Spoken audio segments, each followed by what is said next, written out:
Hello and welcome to We Are Nantucket. We are grateful to the Massachusetts Department of Education for their grant for the after-school programs and also to the Dreamland Theater Foundation. Who I am most grateful for are the students who have been doing the interviewing, learning the technique of interviews. I think the most important thing about this exercise and project is that the students learn to question and listen very carefully and ask follow-up questions of the adults, and they learn a lot of other people's experiences. I'm Byrne. It is January 7th, 2003, and I'm here with Titi Semaha. Thank you for being here with me today. Thank you. And thank you for bringing in some chocolate for me. Oh, yeah.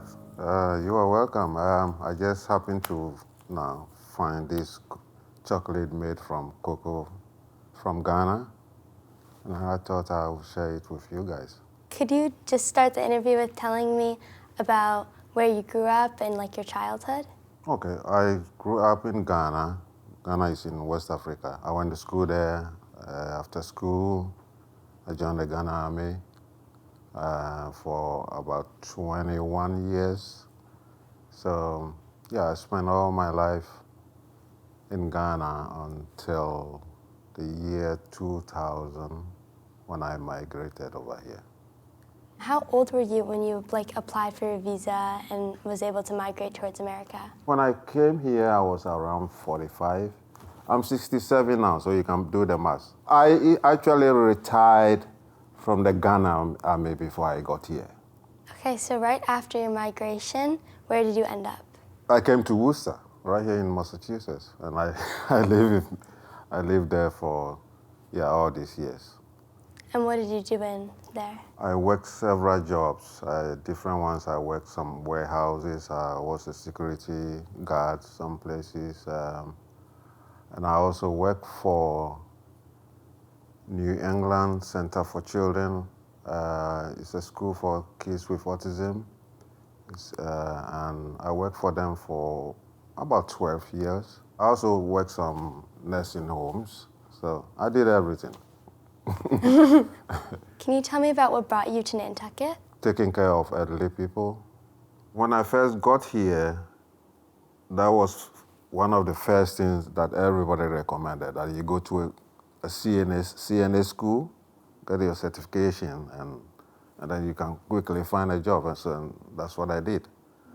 And with the CNA course comes the home health course.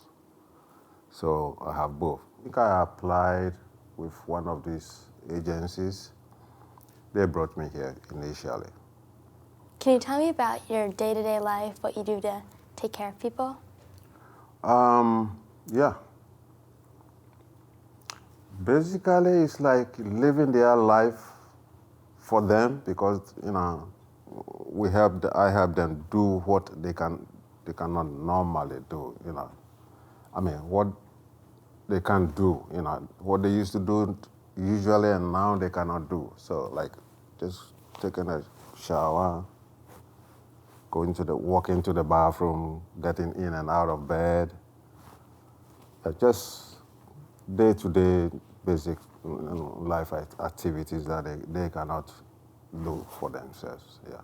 And how often do you go back to Ghana? And when you do, what do you do there? Ever since I came here in the year 2000, I would say I went back maybe 3 times.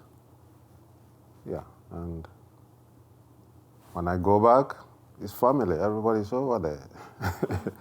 I have 5 kids, all grown-ups anyway. I have about 11 grandchildren. Some of them I have not even met yet. So yeah, Ghana is like hope. Although I'm here, I'm working, but everything is geared towards going back home. So are you looking forward to going back? What do you want to do when you go back? Farming. Yeah, I already started, I have a 4-acre land that I put on I'll call it a garden. It's not a big one, so I call it a garden. And I put some mango trees, some avocado trees. All the avocados did not survive, but I have some mangoes, I have some guava, some oranges and lemons and limes. And I'm going to be doing some livestock too. I'm building a goat pen, a fancy one actually. And yeah, I'll be taking care of some farm animals and just kind of live off the land, grow my own food. I love to garden. I love farming. I love to see things grow. Yeah. How many clients have you worked for? 7 of them, yeah. All of them are meaningful to me, so I have to take off all of them almost equally. Everybody is different though. Everybody and their needs. I devote all my time. I don't take off. Once I start working with these people until they don't need me anymore.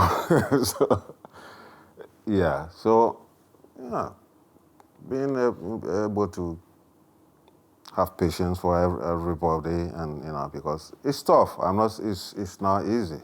It's a tough job, but I'm committed to it. Yeah, and I hope when I go back home and I'm not working, I can take this experience to help other people. Not for money, not as a job, but to keep me moving. What did you do while you were in the Ghana Army? In the Ghana Army, we do operations. When we're at home, we do patrols and preparation for as combat readiness, they call it. We also go on operations because Ghana, because of our cocoa, we grow a lot of cocoa. Our land is very good for cocoa. And Ghana is bordered by 3 French countries. They spend the French franc. Their money is more wealthy than ours. So our farmers like to smuggle the cocoa and go and sell it in the neighboring countries. So the Ghana government will tax the army to kind of go on patrols on the border.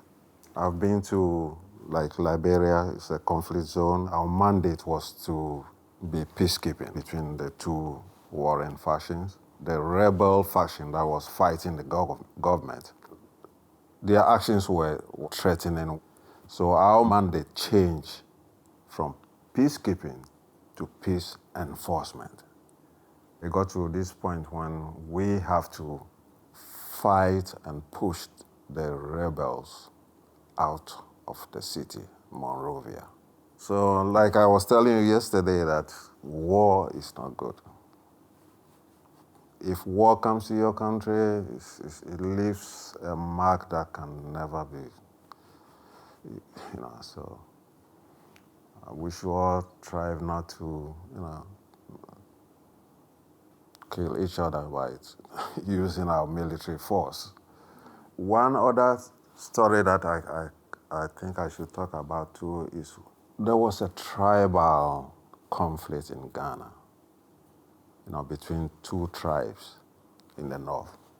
And the Ghana Army was sent there to, kind of keep the peace. And we did up to some extent, but that war made me saw things that human beings can do to each other. And in this case, I'm not talking about what we the army did. It's what the tribal people, the tribesmen were doing to each other, like going after their own, committing against each other just because of the land. Even in Liberia, same thing happened because in their conflict too, it got to a point when it became tribal. I'm saying this because I'm saying war is not good. which should not happen. I know, this doesn't happen only in Africa. You should know that. It happens in other places too, yeah. So I know that you were security guard in Ghana for the mines. What was in those mines? They were mining gold. And I'll tell you one sad story about that mine that I work in. The people who owns the land, I think it's everywhere. If mineral resources in the ground belongs to the government, but the people who owns the land, who live on the land before the gold was discovered, even the chief from that village was a laborer in the mine, which I think was, I don't know what, but it's just crazy. He was the chief. He's the chief of the land. Government takes, automatically the gold becomes government property. So government contract, people to come and do the mining. Usually it is white people who come and do it. They have the technical know-how. We have the gold. We never learn how to mine the gold ourselves. So always we have to give concession. We give it to them and they mine the gold and ship it away. And the chief is a laborer in a mine. That's pathetic. Yeah, so in the mine they were mining gold. When do you plan on moving back to Ghana? Oh, as soon as I think I have done enough. And especially right now I have a client. If they still need me, I cannot leave. So that's my policy. If I don't have any client, I can go back. And then when I find somebody, then I'll come back, yeah. Can you tell me a little bit more about your kids? Like, what are they doing right now? I have 5 kids. 2 boys, 3 girls. And I have 11 grandchildren. Do you have any advice for me? You should go to Ghana when you grow up. Okay? Okay. Go to Ghana. Not Ghana alone. No, anywhere in Africa will do. Expand. Okay? Okay. Thank you for talking with me today. Thank you for having me. Enjoy your chocolate. Thank you.